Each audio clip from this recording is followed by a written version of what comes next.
time and time again, I see this very common mistake that people are making when it comes to their sales calls, especially when they're taking high ticket sales for the agencies. And what's happening is, at the beginner level, a lot of people don't handle any objections. The objection comes up, somebody says, hey, yeah, it sounds good, send me an email. Or let me think about it. Or it's a little bit overpriced. It's a little bit out of our budget right now. And then I'll get to the problem in a second, but that's the first step, right? A lot of beginners, they find it difficult they get an objection. They're like, yeah, okay, no problem. Go think about it. No problem. It's too expensive. Okay. Now's not the right time. Okay, no problem. And then that's kind of where it starts, right? So the first level is they don't confront it at all. The second level is that they start confronting these objections, but they go about it the wrong way. And that's what I'm going to get to in this video. So if you're already in a place right now where you're not handling any objections, the first thing is just realize there is no harm in asking somebody what they mean. And this is the thing. When it comes to the point where you get an objection and you're starting to realize that you do need to kind of help them overcome the objection, you start kind of talking about it, and then people will give you an answer, and then you kind of leave it there. So again, this is what happens, right? That level kind of one that I'm talking about is level 0, let's say, is people give you an objection and you just accept it. Level 1 is people give you an objection and you respond to it. People say it's too expensive and you say, okay, sure, just so I'm on the right page. When you say it's too expensive, what do you mean exactly, right? That's level 1. Level 2 is going deeper than that. And this is the concept of today's video, because what a lot of people do is they get to this level 1 where they try and get some clarity, but then they leave it there. They don't know how to handle the objection. Or more to the point, they take the response as truth. And that's often not the case. What you've got to realize is when somebody's in a buying situation, and most of you, what I want you to do right now is stop thinking about you as a salesperson at the moment. Think about yourself as the prospect. I'm sure a lot of you have invested in high ticket courses or programs, or you've been on a call with somebody, a sales call with somebody, and they've tried to sell you something. And I want you to think back to those situations and tap into the emotions that you feel.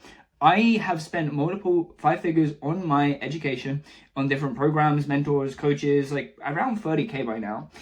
And what I've realized, if I look back in my own sales journey, is that my sales journey has got better by me understanding who I was and how I performed as a prospect. And what I mean by that is thinking back to what are the different things that's going on in your mind when somebody pitches you, gives you the price, and it's your turn to make a decision. The number one thing for me a lot of the time, and I've dealt with it a lot now, but a lot of the thing when it was coming up before is some type of skepticism or some type of doubt, either in me or the person that I'm speaking with.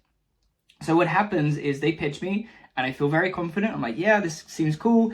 And then they drop the price. And then suddenly in my mind, I'm like doing a couple of things. I'm wondering, is it worth that? And I'm also, if anything, sometimes a little bit of doubt can come in. And again, I've mostly dealt with this now, but I'm telling you what it's like for most of the prospects that you speak with. There's going to be a little bit of doubt, and the doubt's either going to be in you or them, their capacity, or something else that comes up a lot, but a lot of people don't find out because they don't actually dig deeper and uncover what the real issue is. But a lot of people are just not mentally ready to grow.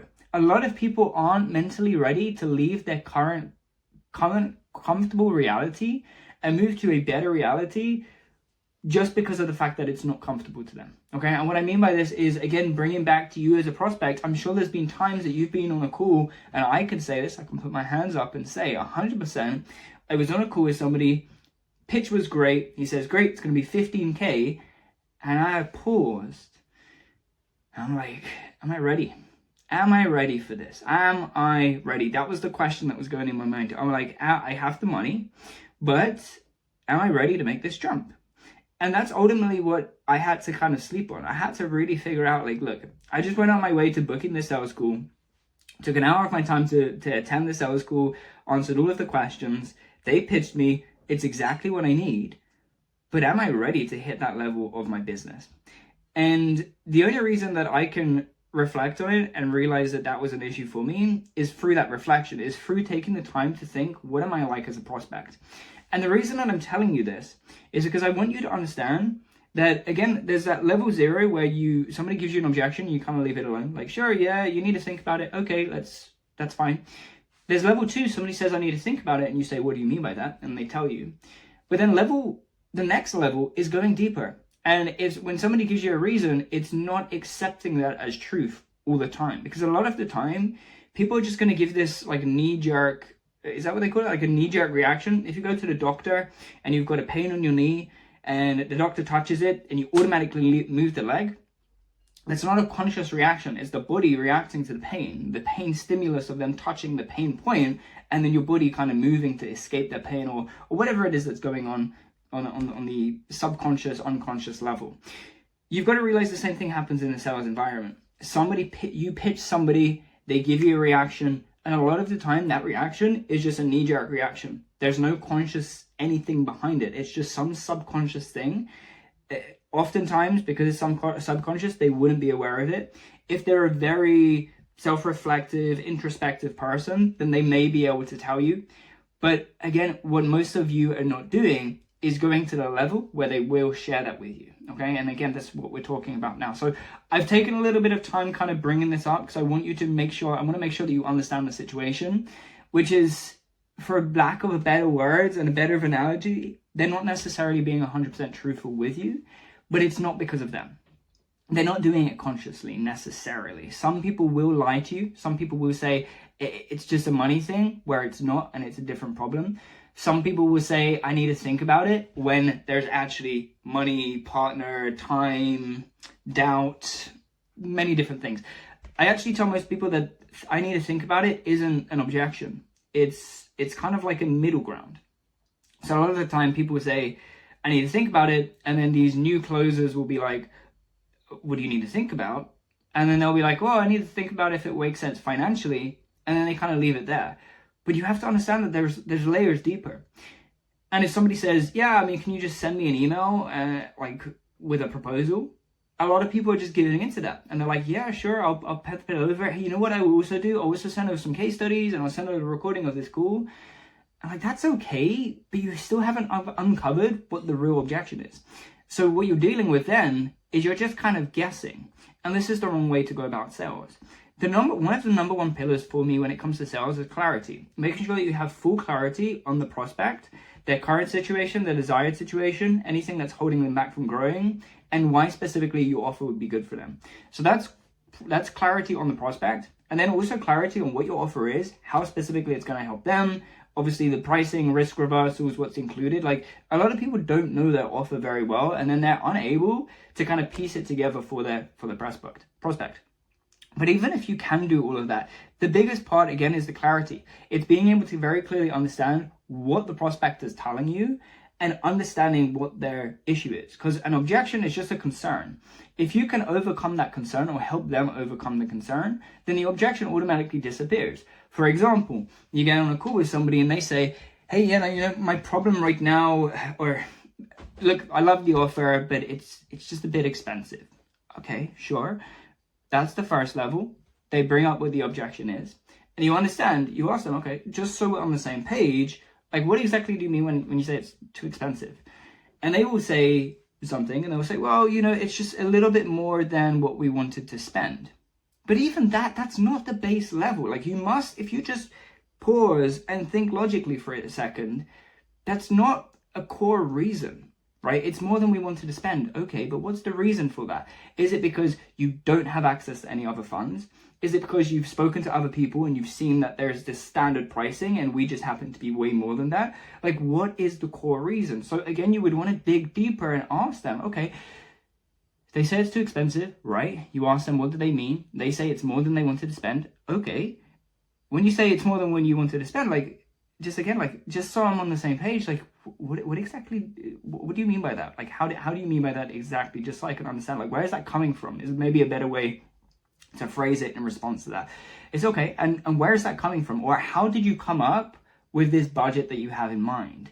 And then they're going to go ahead and say to you, well, we don't have more money, or well, we spoke to other people, or this or that. And then you're going to understand what the real concern is. Sometimes you can even go deeper, but you have to just pause and realize and think to yourself, sometimes what they're saying doesn't make sense. And that, again, is what this is all about. It's not taking their first reaction as necessarily the true reaction. I'm going to give one more story to just tie this home, and it'll give you a little bit of practical context as well. I was on a one-on-one mentorship coaching call with one of my students yesterday, and he has, with the systems that we've teach, he massively jumped up in appointments. He went from booking 5 appointments a month to booking 23 last month in October, which is pretty great. Good numbers. He's going to get up to 30, then to 60, but he's doing really, really good. And what he shared with me when we spoke yesterday is that he's not used to having so many calls. So he's kind of like stumbling a little bit, you know, just because he's not used to speaking with so many people. And we're dealing with that, handling and walking through, giving him the sales training that he needs. But the point is, he still feels this scarcity thing because, again, he's used to having like 3 to 5 meetings a month, and now suddenly out of the blue, he's getting 23 meetings and he's going to scale that up to 30. So I had to speak with him yesterday and make him realize, like, stop trying to play it so safe on these calls, because that's what he's doing. And this is my inspiration for making this video, is because he is playing it too safe. He's not going levels deeper. People say to him, it's financial, and then he'll go one layer deep and he'll figure out it's financial because of a budget. Okay, but does that mean that you have to stick to that budget? Or does that mean that mentally you've set aside this money, but you actually have more, it's just not something that you're willing to put down? Like, what do you mean by that? Okay, so I had to speak with him and just let him know, like, look, man, you got a lot of calls coming through right now. You got to take it the next level. Like, you're at this point, you're at this bridge where you're not a beginner, and you're kind of in the intermediate stage right now, but for you to become more advanced, it's getting that clarity on exactly what people mean and not taking their first answer as an answer, right? Understanding that most times it's not going to be the real thing. It's going to be something, but it's not going to be the core issue. Your job as a salesperson is to get clarity, to help them overcome their concerns, because that's what's going on. You have to understand that in this scenario, the battle is not between you and them. It's between them and the reasons for or against doing the thing, getting access to your offer, okay? They say to you, you pitch them something amazing, it's a perfect fit, you pitch it to them, and you know that it makes so much sense for them to take action. And they say, you know what, I can't do it, it's more than I wanted to spend. Well, that's a concern, and that's them working against themselves. They've come up with a belief or a reason or some form of reasoning for not taking action, when ultimately, we both know that they should probably take action in your offer. And if they do, then they'll be able to achieve better things and grow their business. Again, a lot of people aren't ready for that. So the core concept, if I just want to really quickly summarize, the core concept of everything, is dig deeper.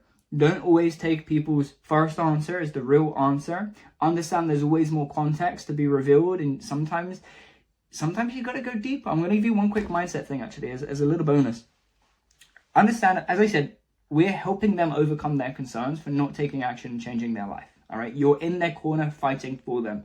So when you're bringing this up to them, you kind of want to come across with an inquisitive mindset, right? You just pitch something that's amazing, and they say, for whatever reason, now's not the right time, can't do it, or whatever their concern is. And you kind of want to be like, what? That makes no sense. Like, you just told me that you've got these problems. I just showed you how we can solve them. You even told me that you like what we're offering.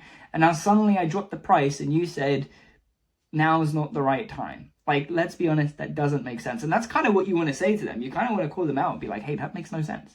And you don't want to necessarily use that language. In fact, what I just said is not the language that you should be using, but it's the mindset. It's the kind of thing where it's like, dude, what you're saying doesn't make any sense. Like, what's really going on here?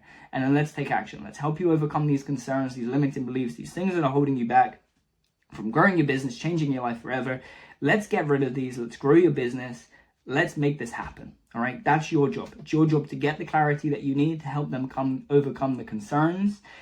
And that's the main concept of this video, okay? Don't trust people first time round, dig deeper, get more context, and you'll be able to help them more effectively. Now, if you're an agency owner that's looking for a more consistent and predictable flow of appointments and clients for your agency, and you would like to work with me one-on-one, click the first link down below. I do have a few spaces open for my mentorship program right now. It's very intensive work. Again, we're working one-on-one together to get all of the infrastructure and systems that you need to grow your business with more predictability. If you want it, click the link down below. If not, it's totally okay. Just click the subscribe button instead. I make these videos twice a week to help you grow your agency, and they are free. The only thing I ask in return is for you to take action, and when you see yourself getting some results, let me know. And maybe at that time, it'll be better time for us to work one-on-one together. So I hope you enjoyed the video.